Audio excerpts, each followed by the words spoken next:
we have a fairly fundamental problem. First, we have a problem of a basic change in the balance that has existed in campaign finance rules and regulations in our laws and the decisions of the court for over a century, as Senator Feinstein laid out in some detail. And second, we have a problem that the members of this committee and the members of the Senate simply cannot agree on basic facts and on the path forward. I wish it weren't necessary for us to be debating today an amendment to the Constitution of the United States. I don't take this lightly at all. And it is, as Senator Cornyn referenced, because of Article 5, a long and a deliberate and a difficult process for us to amend the Constitution of the United States, as it should be. But recent decisions by this Supreme Court, by a narrow majority, by an activist conservative majority, have thrown over what was a century of settled balance in the concerns over free speech and the impact, the corrupting and corrosive impact of money in politics. And in my view, we can't fail to act.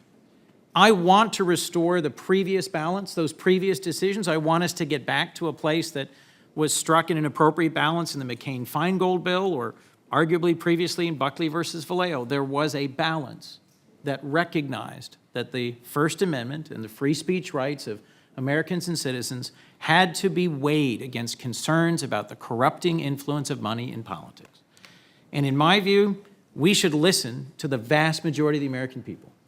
In a Gallup poll of last month, 79% of Americans said that they were gravely concerned about money in politics and believed there should be more restrictions on the raising and spending of money by candidates. 78% of Republicans. Is this amendment perfect in its current form? Likely not. Nothing framed by hand of man is. But is it worthy of debate and discussion? Yes.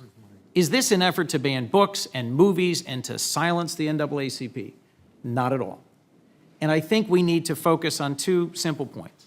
One, as was emphasized by Senators Grassley and Cornyn, rights are individual, not collective. Well, they are individual and not corporate.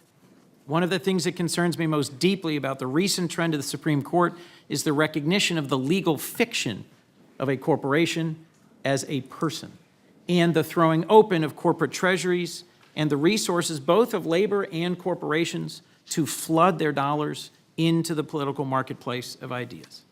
Second, this is a content-neutral amendment. I do not believe that it poses the profound threats to free speech that have been bandied about by many of our opponents in this debate today. And it's my concern that we not misquote or mischaracterize our former colleagues. Senator Kennedy in particular, I think, was grossly mischaracterized in the debate today. We should let those of us at the table who have the opportunity to speak for ourselves in what I expect should be a robust and lengthy debate.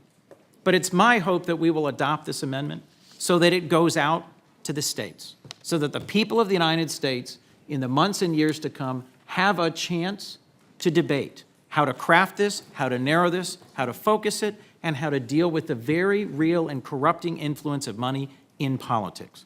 I hope the people of Delaware, the people of Hawaii, the people of Texas, the people of Iowa have a chance to have their say on whether or not the current Supreme Court has overthrown the balance that long existed between corporate power and money in politics and the rights and roles of individual citizens to be heard in debate. And I'm willing to work with any member, Republican or Democrat, to find a better crafted path forward. Attempts have been made to pass the Disclose Act, to re-adopt the McCain-Feingold law, to find other paths than the arguably extreme act of seeking a constitutional amendment. But the actions of the Supreme Court in recent decisions compel us to do what we can to restore balance. Thank you.